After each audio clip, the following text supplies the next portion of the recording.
আমরা 2018 সাল থেকে আমাদের এই কর্মকাণ্ড পরিচালনা করে যাচ্ছি। আমরা শীতবস্ত্র বিতরণ, ত্রাণ বিতরণ, পাশাপাশি ঈদ সামগ্রী বিতরণ, বিভিন্ন কর্মকাণ্ডের সাথে সম্পৃক্ত হয়ে কাজ করে যাচ্ছি। আমরা বিশ্বাস করি যে আমরা একজন মানুষ পৃথিবীতে এসেছি, আমাদের শুধু নিজের পরিবার বা নিজের উপার্জন করা, নিজের স্বাদ আহ্লাদ পূরণ করা, শুধু এটাই আমাদের মূল কাজ না। আমাদের কাজ যে আমাদের আশেপাশে যারা আছে সবাইকে সাথে নিয়ে সবাই মিলে ভালো থাকা, সেই চেষ্টাটাই আমরা জাগ্রত বিবেক ফাউন্ডেশন করে যাচ্ছি। পবিত্র ঈদ উল ফিতরকে সামনে রেখে অসহায় ও দুস্থ মানুষের মুখে হাসি ফোটাতে ঈদ উপহার সামগ্রী বিতরণ করেছে সামাজিক ও সাংস্কৃতিক সংগঠন জাগ্রত বিবেক ফাউন্ডেশন জাবিফ।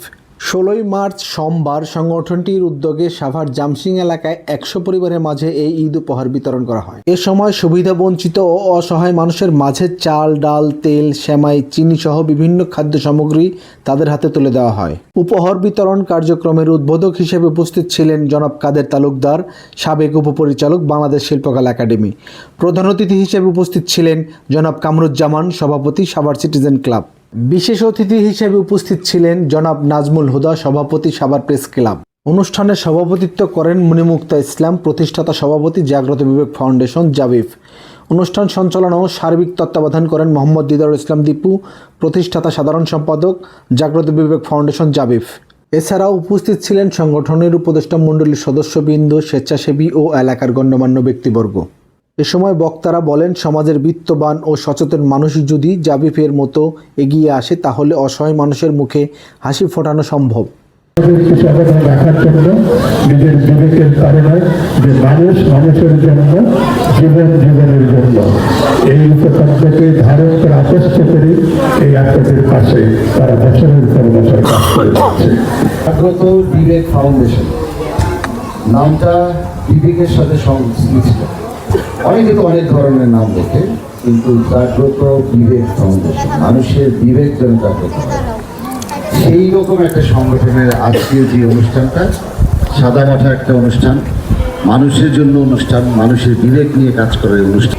কত শিশু রাস্তায় ছেলেমেয়েরা বসে থাকে, যাদের বাবা নাই, মা নাই, হয়তো রাস্তাঘাটে ঘুরে ফিরে বেড়ায়, এই ধরনের ছেলে মেয়েদেরকে এই ফাউন্ডেশন এনে স্কুলে ভর্তি করায় দেয়। স্কুলে ভর্তি করতে গেলে তারা যায় না, তারা কি করে, এই রাস্তাঘাটের ছেলে মেয়েদের জন্য ঠিক রাস্তাঘাটের কাছাকাছি নিজেরা গিয়ে পড়াশোনা করে। এই যে একটা মানবিক কাজ, এই কাজগুলো কিন্তু সবাই করতে পারে না। এটার জন্য অনেক ত্যাগ লাগে, অনেক কষ্ট লাগে। শুধু ফিনান্সিয়াল টাকা পয়সা তা না, কিন্তু অনেকে কিন্তু টাকা পয়সা দেয়, অনেকে টাকা পয়সা দেয় না, কিন্তু ওনারা টাকা পয়সা না থাকলে ওনারা ব্যক্তিগতভাবে মাঠে গিয়ে এই মানুষগুলা টেনে এনে পড়াশোনা করানো, এটা চাকরি করে। আমরা সহযোগিতা করি বিভিন্ন রকম, ওনাদের সহযোগিতার মাধ্যমে ভিন্ন রকম। আজকে যে অনুষ্ঠানটা আয়োজন করেছেন জাগ্রত বিবেক ফাউন্ডেশন, সাভারের যারা সুবিধা বঞ্চিত বা সাধারণ মানুষ যাদের সেরকম সক্ষমতা নাই, তাদেরকে ঈদ সামগ্রী উপহার বিতরণ, এটা একটা ট্রেডিশনাল। কিন্তু কাদেরকে দিবেন, কোন লোকগুলাকে দিবেন, এটা কিন্তু একটা ইম্পর্টেন্ট কাজ। মণিমুক্তা তারা থাকে কিন্তু বাজারের দিকে, আর ওইখান থেকে এসে এখানে এসে এই লোকগুলাকে এই জায়গায় একত্রিত করা, ওনারা খুঁজে বের করেছেন যে আপনাদের মতো লোকগুলাকে আসলে সহযোগিতা করা দরকার। এটা একটা ইম্পর্টেন্ট ব্যাপার। আমরা কাকে সহযোগিতা করতেছি সেটা একটা ইম্পর্টেন্ট ব্যাপার। আমি বিশ্বাস করি আপনাদের এই সহযোগিতাটা খুব দরকার ছিল, যেটা জাগ্রত বিবেক ফাউন্ডেশন করেছেন। আমি যাতে আরো 100 মানুষকে যুক্ত করতে পারি সেই সহযোগিতা আমি করবো। যা খরচ হয় আমি সেটা বহন করবো, আরো 100 মানুষের হয় যে আপনাদের আমরা খাবো, আপনারা খাবেন না, পাশাপাশি যাতে আপনারাও আনন্দ করতে পারেন ওই দিকটা, ঈদের দিকটা আর কি, এই উদ্দেশ্যে আর কি। আর এই যে আজকে যে ফাউন্ডেশন, এটা কিন্তু একটা সামাজিক কাজ আগে থেকে আসতেছে। যারা সমাজে আর্থিকভাবে বিভিন্নভাবে সচ্ছল না, তারা মানুষের মানে চাইতেও পারে না, এই ধরনের লোক তারা এত কষ্টে থাকে সমাজে। ঈদ এমন হওয়া উচিত যেন প্রত্যেকটা মানুষের ঘরে ঘরে আনন্দের বন্যা বয়ে যায়। এই জন্য আল্লাহ তাআলা আমাকে আপনাকে যেখানে দাঁড় করিয়েছে, প্রত্যেকের নিজ নিজ অবস্থান থেকে যতটুকু সম্ভব প্রত্যেকের ঘরে ঘরে এই ঈদের আনন্দ পৌঁছে দেওয়া আমার ইমানি, নৈতিক এবং মানবিক দায়িত্ব। সংখ্যক প্রোগ্রাম করেছে তারা শুধুমাত্র হতদরিদ্রদের নিয়ে বিভিন্ন জায়গায়, এবং এই সমাজের এই অবহেলিত বঞ্চিত মানুষদের পাশে দাঁড়ানোর জন্য আমি এই জাবির বা জাগ্রত বিবেক ফাউন্ডেশনের যারা পরিচালনা করছেন, সভাপতি, সেক্রেটারি, সবাইকে অন্তরের অন্তঃস্থল থেকে ধন্যবাদ জানাচ্ছি। গ্রামের দিকে প্রত্যন্ত অঞ্চলে থাকে, রিমোট এরিয়াতে, আমরা তাদের কথা কিন্তু ভুলে যাই অনেক সময়। আমরা সামনে একজন পরে কি মসজিদ, মাদ্রাসা বা অন্য ধর্মীয় উপাসনালয়, আমরা 2 টাকা হোক 4 টাকা হোক যেভাবে হোক হেল্প করি, কিন্তু আসল হেল্প হলো এদের দরকার। খুব খারাপ লাগছে যে আমার রোজা আছে, খারাপ লাগছে, কিন্তু আসার পরে মনটা ভালো হয়ে গেছে। আপুর সাথে আমরা আজ থেকে আরো 2 বছর আগে, 3-4 বছর আগে একটা ইফতার আমরা আয়োজন করছি পল্লী বিদ্যুতে।